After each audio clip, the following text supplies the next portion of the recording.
The General Hospital features a sad and poignant day in Port Charles as Nathan and Maxie's friends, co-workers, and loved ones gathered to pay respects. An emotional day begins. The day started with Jordan reading the end of the watch call over the PA system at the PCPD.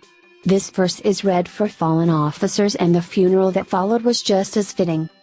Maxie got ready with Sam and Felicia's help, but when left alone in her apartment for a few minutes, Georgie's spirit paid her a visit. Maxie told Georgie, Lynn's Letherman, how she never really deserved Nathan, Ryan Peeve, and always knew it would end this way, and Georgie reminded her that she still has Nathan's baby. Saying goodbye. At the church, Nathan's coffin was brought in draped in the American flag, but then an open coffin service allowed people to say goodbye. Nina, Michelle Stafford, gave a tear-filled eulogy about how her brother would give coins to the homeless as a child, and then left coins in his hand in the coffin.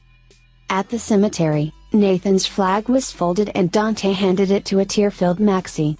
When everyone paid their respects to the family, Valentine was also there to give a knowing look to Peter. Back at the floating Arab, funeral goers gathered to say goodbye, and Spinelli, Bradford Anderson, broke out into a rendition of Danny Boy, but what happened back at the ceremony is telling of what's to come. Maxie's anger.